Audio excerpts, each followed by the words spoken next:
Au sommaire de cette édition, la police nationale annonce avoir démantelé deux groupes de présumés délinquants spécialisés dans les vols à main armée et les braquages. Au cours d'une conférence de presse ce matin à Ouagadougou, le commissaire principal Amadou Tassambedo a fait le point des actions qui ont permis de mettre fin aux pratiques de ces personnes. Vous entendrez le commissaire principal Amadou Tassambedo dans ce journal. Dans cette édition également, je vous amène à Barsalgo, dans la région des Kulsé, cette commune qui a vécu l'attaque la plus meurtrière au Burkina le 24 août 2024. Vous entendrez le témoignage des populations de cette localité sur leur quotidien. Ces habitants qui, malgré la douleur et la situation difficile, refusent de céder. Un bel exemple de résilience. Barsalgo, du dernier souffle à la résistance à suivre dans cette édition. Ce sont les principaux titres de ce journal. Mesdames et messieurs, bonjour. Ravi de vous retrouver pour le point de l'actualité sur Savane TV. Bienvenue à tous. Je vous l'annonçais en titre, la police nationale a mis la main sur deux groupes de présumés délinquants qui opéraient notamment à Ouagadougou, Koudougou et Bobo Dioulasso. Des armes et munitions ont été saisies et présentées à la presse ce matin à Ouagadougou. Le commissaire principal Amadou Tassambedo nous explique comment ces personnes procèdent. Des propos recueillis par Sidiki Kabré. S'agissant du premier groupe, il se déplace au guidon des vélomoteurs. Il file les victimes, soit depuis bien sûr en tout cas les institutions financières ou dans les domiciles armés de Kalachnikov et de pistolets automatiques. Ils tiennent soit en respect. Ils souvent tirent les victimes pour les démoraliser ou dissuader le voisinage avant de passer bien sûr à l'acte. S'agissant du mot réparateur du second groupe, les membres de ce gang, parfois munis de cagoules, s'introduisent dans les domiciles préalablement identifiés, soit par effraction ou par escalade, après avoir minutieusement défini le rôle de chacun. Donc armés de pistolets automatiques, de couteaux ou bien sûr d'arrache-clous, de tournevis, ça veut dire que tout matériel pouvant servir à cambrioler, voilà, ils immobilisent leurs victimes, les dépossèdent de leurs biens et prennent la poudre d'escampette. Lorsque ce groupe identifie leurs victimes en circulation sur la voie publique, il la suit souvent en cagoulé jusqu'à un lieu peu mal éclairé et à l'aide d'armes blanches, voilà, ou d'armes à feu, il délaisse la victime de son vélomoteur et des objets de valeur. À la suite de leur forfait, les engins volés sont déposés dans des parkings de la place ou dans les lieux publics en attendant de trouver un preneur. Donc nous estimons qu'il faut éclairer les devantures et les intérêts des habitations. Voilà, ne pas garder les vélomoteurs et des objets de valeur sur la terrasse. Voilà, nous estimons que quand même si vous mettez les crochets, ce n'est pas suffisant, il faut mettre des cadenas. Là au moins, même s'il escalade le mur, il va rentrer, il faut avoir peut-être encore cambriolé, ça veut dire que pour pouvoir faire sortir les engins. Et nous, on estime que même ce n'est même pas intéressant de laisser les engins sur la terrasse. Il faut mettre à l'intérieur de la main. Donc, on se dit aussi, il faut se doter des caméras de surveillance aussi. Se doter d'un système d'alerte à l'arme. Donc, nous avons abandonné le véhicule, voilà, dans les véhicules des objets de valeur ou des numéraires. On dit, n'informez personne de vos opérations bancaires projetées. Voilà, évitez les retours prévisibles.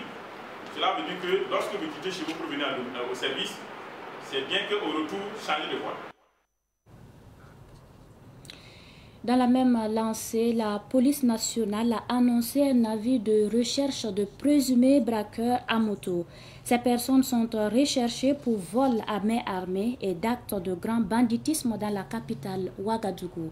Selon la police nationale, plusieurs victimes ont été enregistrées avec d'importantes sommes d'argent disparues.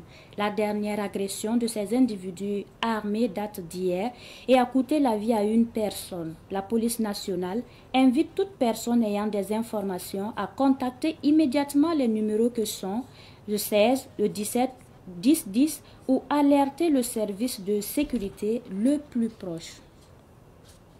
Tout autre sujet, lors de la montée des couleurs dans le cadre de la deuxième phase des journées nationales d'engagement patriotique et de participation citoyenne, le président du FASO a invité tous les acteurs intervenant dans le domaine des marchés publics ou demandeurs d'audience dans les institutions à éviter toute voie qui mène à la corruption. Le chef de l'État a aussi annoncé que la plateforme FASO Arzeka pourra désormais recevoir des contributions en espèces. La synthèse avec Yacouba Kiamtouré. Lors de la montée des couleurs à la présidence du FASO, le chef de l'État, le capitaine Ibrahim Traoré, a appelé les acteurs intervenant dans le domaine des marchés publics à éviter la voie de la corruption. Nous sommes en révolution et il faut que chacun comprenne que pour avoir un marché, il suffit de se mettre en règle, de travailler en bonne et due forme, a-t-il laissé entendre. Pour lui, il n'est pas question de payer 5 francs à qui que ce soit pour avoir un marché. Dans le cadre de l'initiative présidentielle FASO Mebo, le capitaine Ibrahim Traoré a annoncé la création d'une plateforme dénommée FASO Arzeka. Cette plateforme dosée au trésor public va permettre à chaque Burkinabé de pouvoir contribuer à la construction du pays. Le président du FASO poursuit son intervention en saluant la tenue des universités africaines de la communication de Ouagadougou, UACO. Il rend également un hommage aux Birse et Ouaïa pour leur travail de déconstruction du mensonge des médias impérialistes. Le capitaine Ibrahim Traoré lance un appel à tous les Africains de se départir des médias impérialistes. Le réseau syndical sur la migration au Burkina Faso, avec la collaboration de la CSI Afrique et son partenaire IFC Belgique, interpelle les gouvernants et les employeurs des travailleuses et travailleurs migrants sur le respect des droits des migrants. Il a organisé un séminaire sur le dialogue social entre employeurs, recruteurs, syndicats et représentants de l'administration publique en vue du respect des droits humains et syndicaux des travailleurs et travailleuses migrants. C'était le week-end écoulé en présence de Sibli Nankelsé. Ce séminaire de formation du réseau syndical sur la migration au Burkina Faso a eu pour thème dialogue social pour améliorer le respect des droits syndicaux et humains des travailleurs et travailleuses migrants. Pour le coordonnateur du réseau syndical sur la migration au Burkina Faso, Pépin Zorengré, cette rencontre vise à sensibiliser les gouvernants, les recruteurs et employeurs sur le respect des droits syndicaux et humains des migrants. Nous voulons que ce soit ancré, que ce soit compris par tout le monde, les employeurs, qu'ils aient une garantie. Ce sont des personnes humaines aussi. Donc voilà pourquoi nous organisons encore cet atelier ce matin pour encore attirer l'attention des employeurs, des recruteurs et même sensibiliser aussi les journalistes, tous ceux qui entrent dans la composition de l'évolution du travail décent des migrants. Au cours de la rencontre, les participants ont échangé sur les mécanismes du dialogue comme outil capable de prévenir des abus et de promotion du travail décent et de respect des droits fondamentaux des migrants. Abdul Karim Ouedraogo, chargé de programme de la CSI Afrique, précise que plus de 80% des personnes qui migrent finissent par devenir des travailleurs. C'est pourquoi sa structure se préoccupe des conditions de travail de ces migrants une fois dans leur pays d'accueil en Afrique et hors de l'Afrique. Son ambition est que les droits des migrants soient respectés partout dans le monde. Nous avons voulu que cet atelier puisse se pencher sur le dialogue social, qui est un instrument international efficace pour pouvoir résoudre les problèmes entre partenaires, notamment entre les employeurs, le gouvernement et les travailleurs. Partout où il y a le dialogue social, partout où le dialogue social est efficace et il n'y a pas de problème, on arrive à se comprendre, quelles que soient les difficultés, on arrive à parler, on arrive à échanger, on arrive à surpasser les problèmes qui se posent. Mais là où il n'y a pas de dialogue social, nous sommes dans les limites du développement parce que l'absence de dialogue social engendre des conflits, que ce soit des conflits entre les travailleurs et le patronat, que ce soit des conflits entre les gouvernements et puis les travailleurs. Selon les organisateurs du dit séminaire de formation, les migrants apportent des devises à certains pays. Pour ce faire, ils ont besoin de sécurité pour travailler librement et dans la paix. Venons-en à ce dossier de cette édition consacrée à Barsalgo, une commune de la région des Kulsé, ex-centre nord, qui a vécu l'attaque la plus meurtrière de son histoire le 24 août 2024. Depuis, aucun média n'y avait mis les pieds. Pour la première fois, notre reporter Issa Oumar Atié a pu pénétrer dans la commune. Il a rencontré des habitants qui, malgré la douleur, refusent de céder et choisissent la résilience. C'est un grand reportage signé Issa Oumar Atié.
Il est 13h précise à Barsalgo.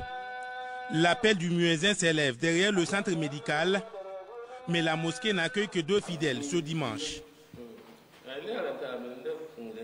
Le ciel est nuageux et quelques gouttes de pluie tombent doucement. Pourtant, dans les ruelles, la vie reprend. Des habitants circulent et des commerçants s'affairent à leurs étals.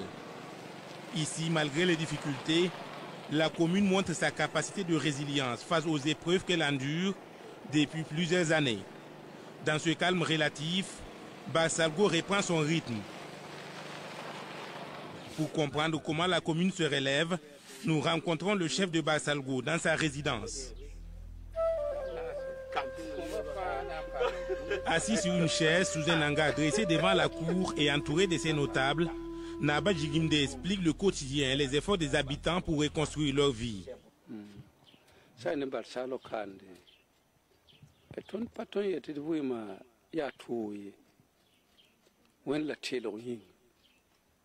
À Barsalgo ici, nous ne pouvons pas dire que la vie est difficile.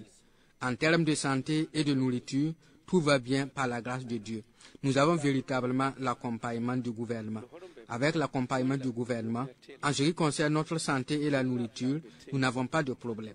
Effectivement, tout président, sa première préoccupation, c'est restaurer la paix et l'entente entre les populations. Dès qu'il y a l'entente entre les populations, tout peut marcher. De mon côté, je demande aux populations de s'entendre, de se donner la main pour la paix au Faso. Sans la paix, on ne peut pas entreprendre. Nous sommes nés ici, nous avons grandi ici, nos parents sont nés ici, nos grands-parents aussi sont nés ici. Et le problème de l'insécurité est venu nous trouver sur les terres de nos pères. Et j'ai dit aux gens aux alentours, donnons-nous la main et cela pourra nous renforcer. Et c'est ce que nous avons fait, c'est ce qui explique que jusqu'à présent, nous sommes toujours ici. Si nous ne s'étions pas donné la main, peut-être que la situation ne serait pas comme ça. Et nous appelons tout le monde à garder courage, car comme on le dit, lorsqu'il y a des difficultés, il y aura toujours une solution. Il n'y a pas un problème sans solution. Tout ce qui arrive est passager. Que ce qui arrive soit bon ou mauvais, c'est pour un bout de temps et ça va finir par passer.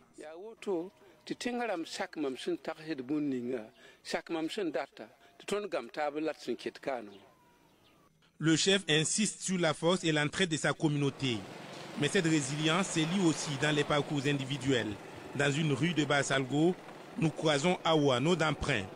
Adossé à un mur en banco, foulard violet noué autour de la tête et le regard assuré, la trentaine révolue élève seule ses 3 enfants depuis l'attaque du 24 août 2024. Depuis Népal, c'est moi je me débrouille pour nourrir les enfants là, avec les petites activités. Je fais l'élevage et puis les petits trucs de volontariat comme ASBC et puis bon, les petites affaires de communautaire pour nourrir les enfants. Bon, j'ai décidé de rester seulement parce que même si je pars ailleurs, je vois que ce serait compliqué. Et puis ce n'est même plus nécessaire de m'en aller. Voilà, même si je pars, je ne sais pas ce que je vais aller faire sans le mari. Et puis tu vas t'en aller avec les enfants encore. Tu n'as pas là où aller avec les enfants. Mais ici, comme on avait un lieu s'installer là, bon, je vois que c'était mieux. Et puis ici, comme c'est le Natal aussi, tu peux te débrouiller avec les petits trucs. Mais si tu pars ailleurs, c'est difficile de trouver du boulot. Pour débuter même, c'est compliqué. Aujourd'hui, bon, si j'avais en tout cas les moyens, j'aurais voulu continuer ce que mon mari a commencé et puis n'a pas terminé. La volaille et puis élevage de petits ruminants, moutons et puis chèvres. Voilà, on avait cherché un coin qu'on avait commencé, mais on n'a pas pu terminer. Les femmes de Barsalgo sont très résilientes parce que, en tout cas, elles se débrouillent pour que la commune même reste. Vu la situation du 24 août passé là, ça n'a pas été simple, ça a beaucoup impacté dans la commune là. Mais malgré ça, les femmes se battent pour nourrir les familles mêmes. Parce qu'il n'y a pas à manger. Si ce n'est pas cette année que les gens ont pu cultiver un peu là, il n'y avait pas ça. Donc les femmes se battent en tout cas pour que les familles soient régalées et puis pour que la commune même reste. Et puis avec les petites activités là, pour subvenir aux besoins de leur famille.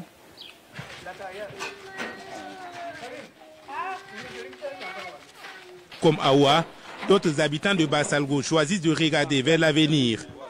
C'est le cas de ce vieil homme assis à l'ombre de sa cour, entouré de ses petits-enfants. Lui aussi a payé un lourd tribut des attaques avec la perte d'un fils. Si une personne meurt et laisse derrière elle 4 enfants et une femme, vous imaginez que c'est difficile. Comme vous pouvez le constater dans cette cour, c'est mon épouse et moi-même qui prenons soin de nous-mêmes, des orphelins et de la veuve de notre enfant. Mais ce n'est la faute à personne. Nous demandons à Dieu de nous venir en aide. Au fait, l'événement du 24 août 2024 n'a pas touché une seule personne. C'est toute la commune de Barsalgo qui a été touchée. Nous prions pour que la paix revienne et que Dieu bénisse notre président.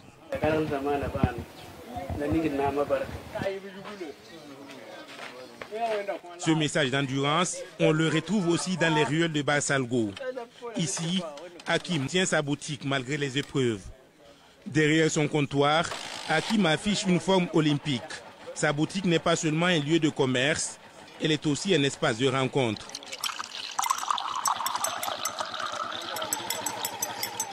Devant son commerce, des jeunes s'installent pour partager un café et discuter de tous les sujets.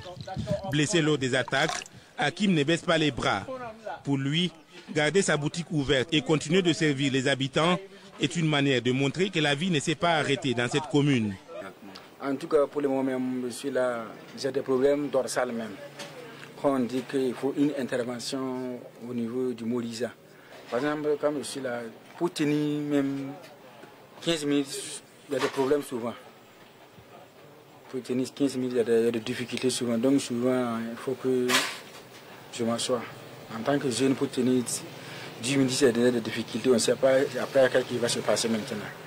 Malgré la situation, en tout cas, moi, j'étais là. Donc nous aussi, on a décidé. C'est un meilleur, c'est son va tirer autour. Voilà, donc en tout cas pour le moment, pour la sécurité, en tout cas vraiment, tout le monde, quand on va te passer, tu dis autour, voilà, maman, en tout cas, moi, je vais le mettre.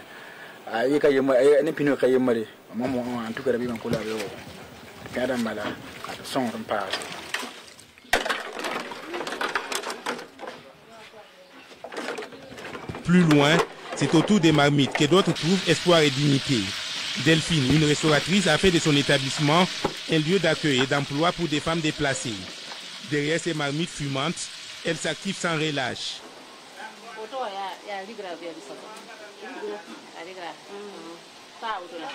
Son restaurant est modeste, mais toujours animé. Autour d'elle, plusieurs femmes déplacées internes travaillent, préparent les repas et accueillent les clients. En leur offrant un emploi, Delphine, la quarantaine bien sonnée, leur permet de retrouver non seulement un revenu, mais aussi une place dans la communauté. Pour elle, la résilience de Barsalgo passe aussi par la solidarité entre femmes.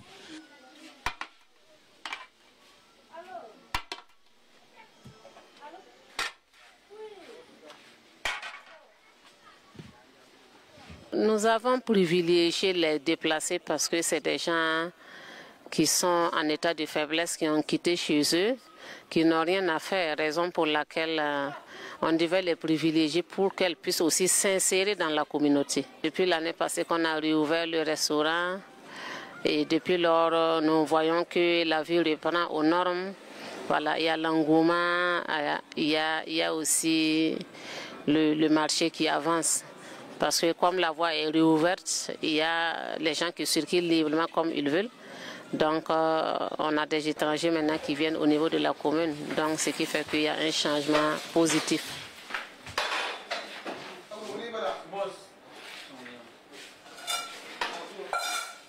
De la chaleur du restaurant où Delphine combine emploi et entraide, le regard se tourne vers la cour de la mairie.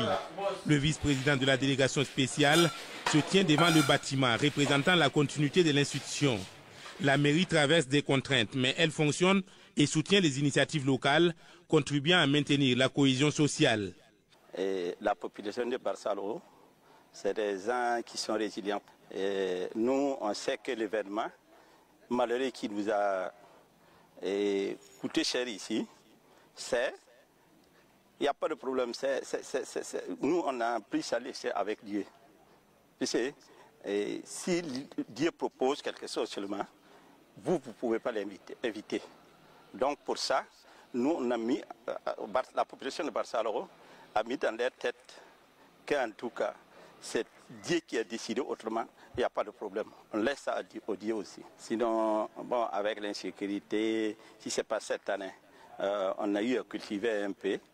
Et il n'y a pas de commerce, il n'y a pas d'élevage. Or que notre principale activité à Barsalgo ici, c'était l'agriculture, l'élevage et le commerce. Et tous les trois, bon, l'agriculture, ça va cette année. On a pu cultiver un peu, mais commerce et élevage, là, pour le moment, non. Donc, c'est tout un problème. Pour vivre la mairie, c'est comme vous l'avez dit, c'est les timbres et les subventions de l'État. Or, ça n'y a rien pour le moment. Puis les commerçants n'arrivent pas à payer les taxes. Puis c'est juste, ça ne marche pas. Donc, comment ils vont faire pour payer les taxes? Donc, c'est les timbres, c'est les subventions de l'État.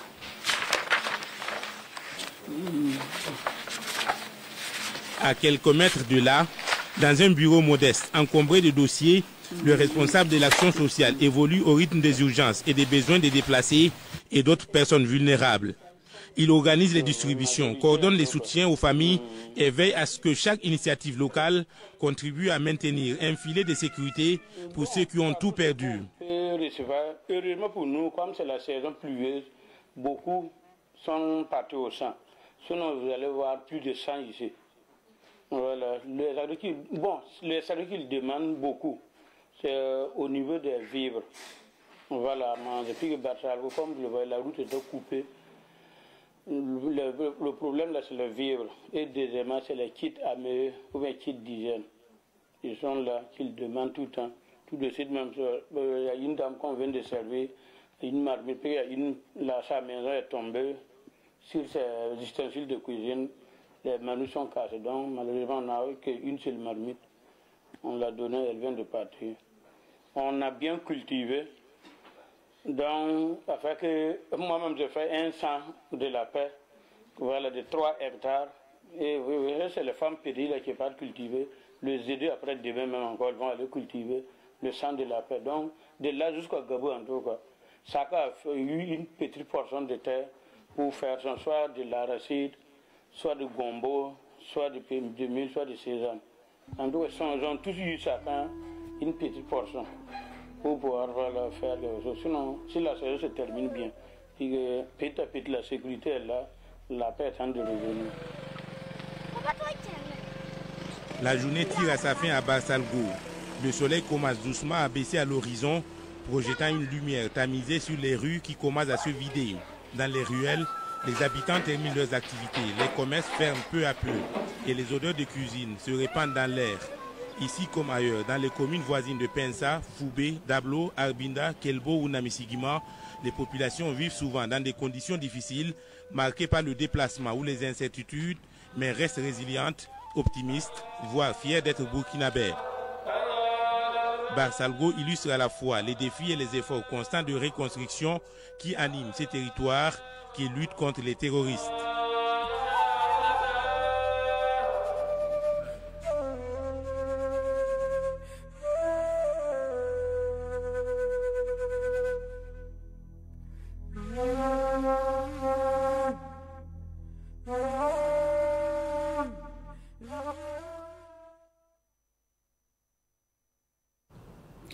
Un grand reportage signé Issa Oumar Atié.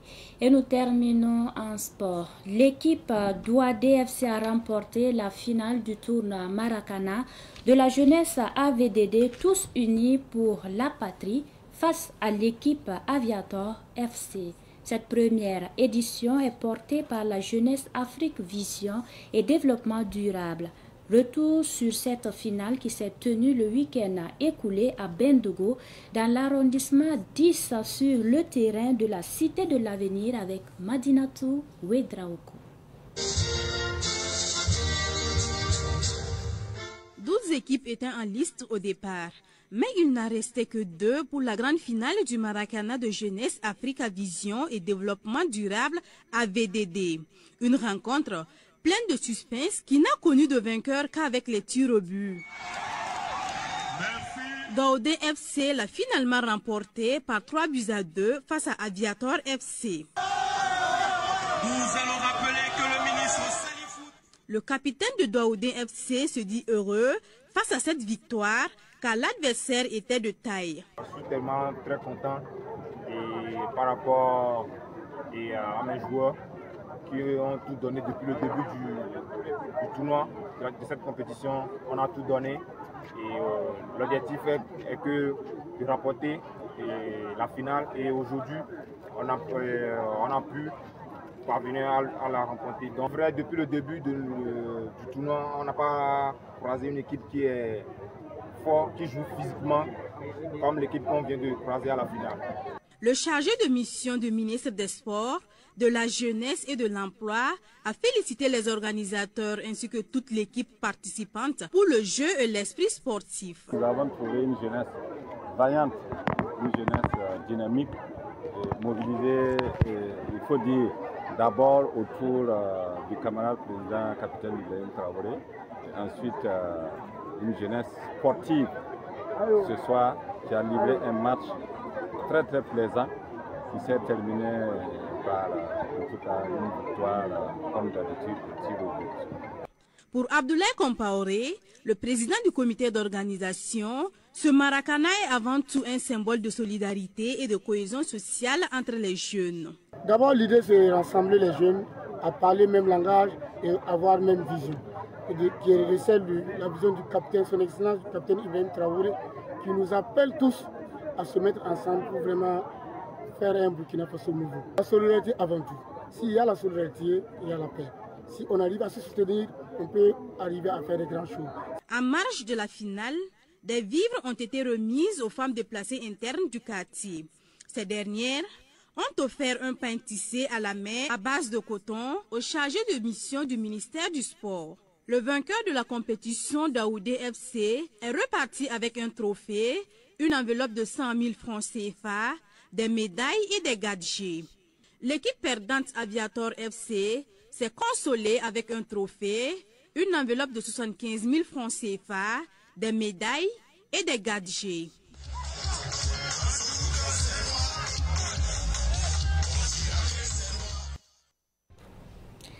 Ainsi donc, on se referme ce Savane Midi. Merci de nous avoir suivis. Très bonne suite en compagnie de nos programmes.